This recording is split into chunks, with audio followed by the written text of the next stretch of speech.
Now, for more details about what's happening in Ukraine, in the capital Kyiv today, we are now being joined by Katerina Koval from Kyiv, the Ukrainian capital. She's a Ukrainian politician and a defense and security expert. Katerina, thank you so much for joining us on WION at this hour. Tell us about what is happening in the Ukrainian capital today. We are, of course, getting reports of continued bombing. Hello, and thank you for a question. Thank you for an invitation. And first, I would like to say that now I'm hearing shooting not far from the place that I am. And if it will be the urgent call, we should stop the interview and I should go to the safe place. Absolutely. So, Katerina, we'll keep those security requirements in mind. Okay, thank you. So the situation in the capital is very hard. And yesterday we had a great battle near the Kyiv, and it was almost 10 kilometers from Kyiv, and there is an airport. The name of the airport is Hostomel, and there was a great battle. Russian troops attacked, but we vanquished Russian troops, but there still we have battles 10 kilometers from Kyiv. You understand that it's a real danger. And in the morning, on the left bank of the river Dnipro, left side of Kyiv, we had bombing from Russian Federation. It was from missiles and from drones. Our military forces, Ukrainian, vanquished these drones. And if you've seen in the pieces of news that the plane crashed and it was just near the houses of people in living region, and it's really terrible. Right, absolutely. Thank you for those updates, Katerina. My next question to you, we've heard the president, the Ukrainian president Zelensky, appeal to the youth of the nation, to all able citizens to come forward and said that arms will be given to whoever is willing to help Ukraine in this fight for freedom. He has also said that the sanctions imposed by the Western powers are nowhere near enough and that the world at large has left Ukraine alone to fight against Russia. What's your assessment of the Ukrainian army's expertise at this point in its fight against Russian troops? Yes, of course. And this night, President Zelensky, he signed the mobilization in Ukraine. And from this day, it has started. And I'm the reserve officer of Ukraine. And so I'm waiting for the call, waiting for the next information. Of course, there is three types, three sectors of mobilization, and for now it has started the first sector. It is people who were mobilized from 2014 till 2018, and who has the experience in wars and who served in the army as a soldier from 2014 to 2018. For now, they started to mobilization, and then it will be the second part, the third part of the third sector, and then the fourth sector is from the civil population. So for now, it has started the first sector. So we are waiting another information for me, for example, as an officer, as a reserve officer. Right. You know, Katerina, you mentioned for you as a reserve officer, it's a wait and watch game. How do you see this crisis unfolding in the next few days? Are you afraid of more attacks, more shelling and bombing in the Ukrainian capital especially? And how do you see the Russian troops responding and going forward? How do you see Russia's aggression panning out? Do you see this crisis resolving in any way or form? I see that Russia wouldn't stop to repeat because Russia don't accept any diplomatic way, any negotiations, and Russia continuous bombing big cities and other cities near the border and even the capital of Ukraine. So it is no diplomatic way. But of course, as a person, as a human, I believe that it could be the diplomatic way because I'm besides be the professional diplomat of Ukraine. But as I see that now I was telling you that now I hear a shooting not far from this place. So we understand that Russia would like to occupy Kyiv to a pity.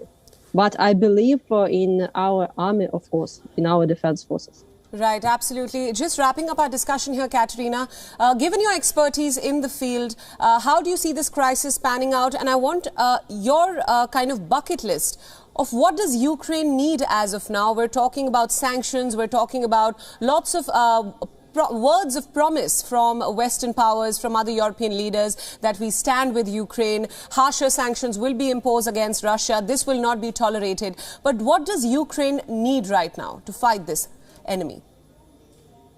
Of course, we understand that in the global world, war it isn't only troops. War is economic war, or war is also war in the information war. And of course, we are waiting for strong sanctions from our partners, from the USA and from Europe. Of course, we understand that Russia and the United States and the European countries have a strong economical policy, economical connection. So it is one of the sectors of this war. And of course, Russia Federation has a strong information war against Ukraine. And I guess, I appeal to our partners in Europe and in the United States and in the whole world to help Ukraine with this informational war, to show more information about Russian propaganda, about Russian trolls in social medias, about Russian working with people on the territory of Ukraine. Please help us and show more information about this. Absolutely. Katerina, thank you so much for speaking to us on Beyond World is One. And we wish you all the best and stay safe.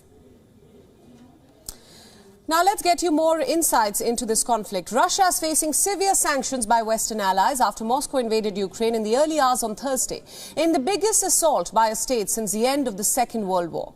But the Ukrainian President Zelensky says that the sanctions imposed on Russia are not enough. European Union imposed 5-pronged economic sanctions against Russia, targeting its financial, energy and transport sectors. The European Union will freeze Russian assets in the bloc and halt its banks' access to European financial markets. Targeting 70% of Russian banking markets, the sanctions also target state-owned companies, including those in the field of defense.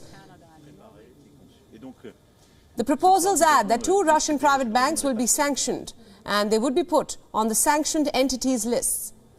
Russians prohibited from depositing over $1.12 million in EU banks. Europe imposes measures that will increase Russian borrowing costs. Meanwhile, the EU has banned the sale of aircraft spare parts to Russian airlines, thus degrading one of Russia's key sector and connectivity and limiting Russian access to crucial technology. And it has even suspended all Russian diplomatic visas. The United Kingdom, Canada and Norway have maximum impact on the Russian economy and the political elite. And it is built of 5 pillars. The first is the financial sector. Second, the energy sector. The third is the transport sector. Fourth are export controls and the ban of export financing. And finally, visa policy. Let me highlight some of the most important points. The European Union has decided to hold off from cutting Moscow off from SWIFT, the global interbank payment system, although the United States and its allies have confirmed that they are not taking SWIFT sanctions off the table, as Britain and others call for imposing additional sanctions.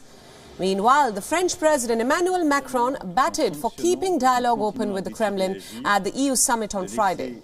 Macron said that sanctions remained useful, adding that France will be rolling out additional sanctions. It remained useful to leave the path for dialogue open for cessation of hostilities. Macron was the only Western leader to speak to Putin after Russia invaded its pro-West neighbor. Et ensuite, tout en condamnant, tout en sanctionnant, tout en continuant à décider, agir, de laisser ce chemin ouvert pour que le jour où les conditions pourront être remplies, nous puissions obtenir une cessation des hostilités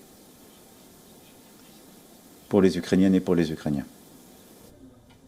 Berlin has put the Nord Stream 2 certification on ice right now. Remember, the pipeline project is already complete and runs from Russia to Germany and was awaiting regulatory approval by the EU and German authorities before Russian aggression against Ukraine.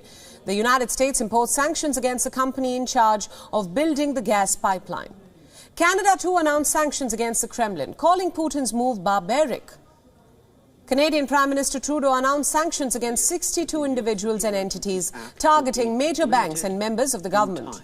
Canada also cancelled all export permits following the Russian invasion of Ukraine. 30 days.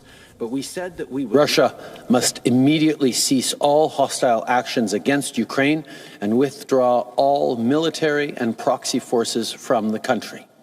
Ukraine's sovereignty and territorial integrity must be respected, and the Ukrainian people, like all people, must be free to determine their own future. The United Kingdom announced unprecedented sanctions against the Kremlin. Prime Minister Boris Johnson unveiled the largest ever package of sanctions against Russia, targeting not only banks and financial institutes, but also individuals, including Kirill Shamalov, Putin's one son-in-law.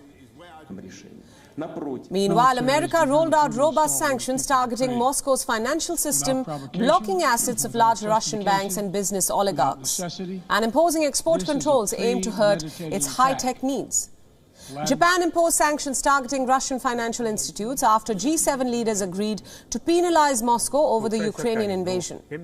Japan will impose penalties targeting semiconductor exports and suspend visa issuance to Russian individuals and organizations. The world's third largest economy is also planning to freeze assets of Russian financial institutions.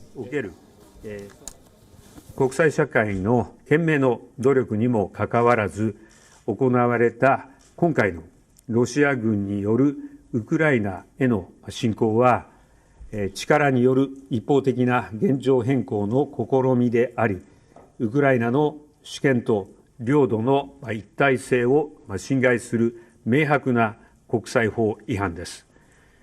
国際秩序の根幹を揺るがす行為として断じて許容できず、厳しく非難します。WION World is One is now available in your country. Download the app now and get all the news updates on the move.